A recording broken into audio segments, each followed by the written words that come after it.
السلام علیکم ورحمۃ اللہ وبرکاتہ۔ اعوذ باللہ من الشیطان الرجیم، بسم اللہ الرحمن الرحیم۔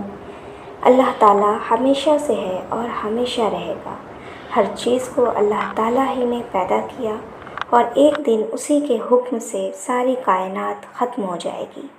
قرآن پاک میں اللہ تعالیٰ فرماتے ہیں کہ ہر چیز ختم ہو جائے گی اور صرف اللہ کی عزت و بزرگی باقی رہے گی۔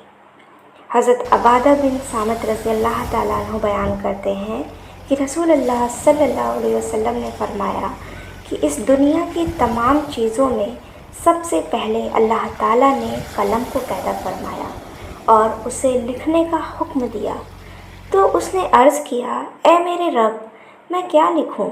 اللہ تعالیٰ نے اسے قیامت تک کی پوری کائنات کی تقدیر لکھنے کا حکم دیا۔ پھر اس نے اس وقت سے قیامت تک ہونے والی تمام چیزوں کو لکھ دیا۔ ایک دوسری حدیث سے روایت ہے کہ رسول اللہ صلی اللہ علیہ وسلم نے فرمایا کہ اللہ تعالیٰ نے مخلوق کی تقدیر کو زمین و آسمان کی پیدائش سے 50,000 سال پہلے ہی لکھ دیا ہے۔ اس وقت سے قیامت تک دنیا میں جو کچھ ہوتا ہے یا ہوگا، قلم ان چیزوں کو بحکم خداوندی پہلے ہی لکھ چکا ہے۔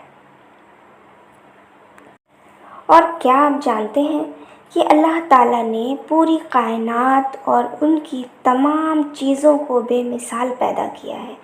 قرآن کریم میں زمین و آسمان کی پیدائش کا تذکرہ کئی جگہ آیا ہے اور بعض جگہ شراحت کے ساتھ مذکور ہے کہ کس کو کتنے دنوں میں پیدا کیا۔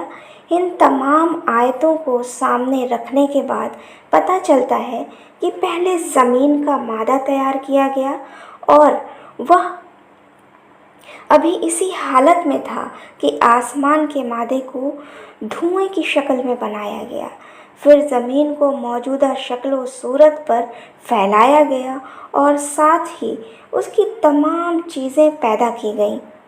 اس کے بعد ساتوں آسمانوں کو بنایا گیا۔ اس طرح زمین و آسمان اور ان کے درمیان کی چیزیں وجود میں آئیں۔ یہ سارا کام کل 6 دنوں میں مکمل ہوا۔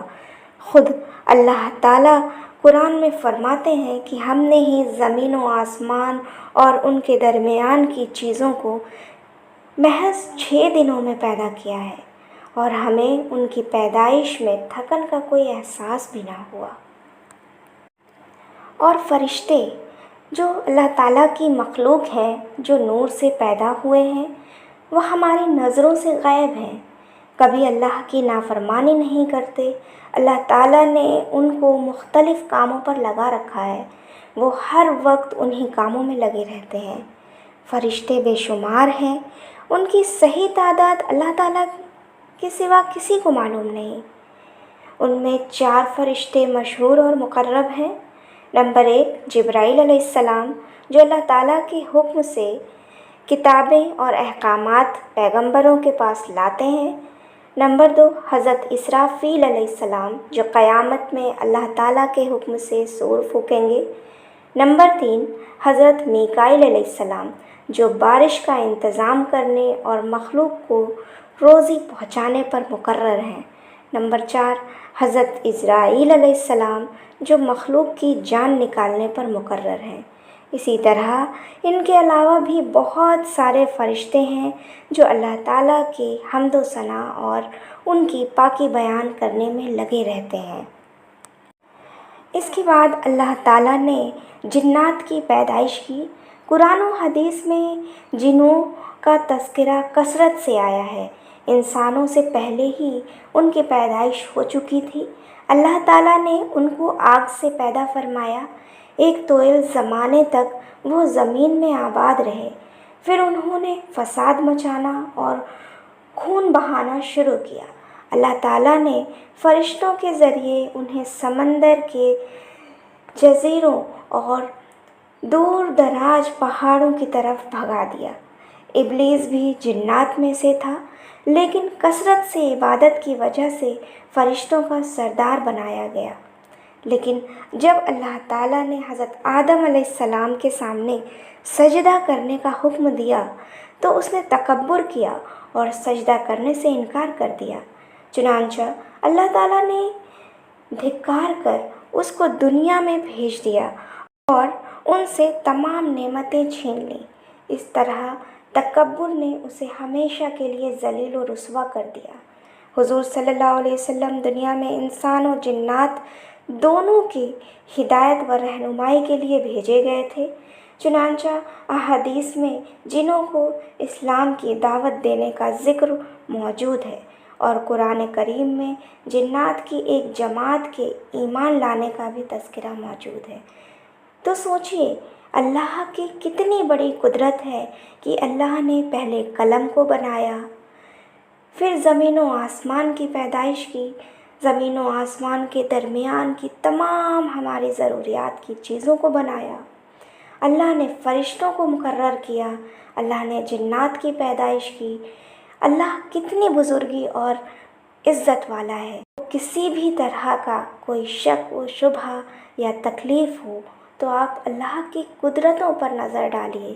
اللہ کی چھوٹی چھوٹی نعمتیں ہمارے لیے بے شمار ہیں۔ اور ذرا غور کیجئے کہ حضرت آدم علیہ السلام وہ پہلے انسان ہیں جن سے دنیا میں بسنے والے انسانوں کی ابتدا ہوئی ہے۔ اللہ تعالیٰ نے ان کا خمیر تیار کرنے سے پہلے فرشتوں سے کہا، عنقریب میں مٹی سے ایک ایسی مخلوق پیدا کرنے جا رہا ہوں جسے زمین میں ہماری خلافت کا شرف حاصل ہوگا۔ چنانچہ حضرت آدم علیہ السلام کا خمیر مٹی سے گوتھا گیا، پھر اللہ تعالیٰ نے اس میں روح پھونک دی تو اسی وقت وہ زندہ انسان بن گئے۔ ان کے سامنے فرشتوں کو سجدہ کرنے کا حکم دیا تو تمام فرشتے اللہ تعالیٰ کے حکم کی ہدایت اور اطاعت کرتے ہوئے سجدے میں گر گئے، مگر شیطان نے اپنی بڑائی اور تکبر کی وجہ سے سجدہ سے انکار کر دیا۔ کہنے لگا کہ میں اس سے بہترین ہوں، کیونکہ آپ نے مجھے آگ سے پیدا کیا ہے اور آدمی کو مٹی سے بنایا ہے۔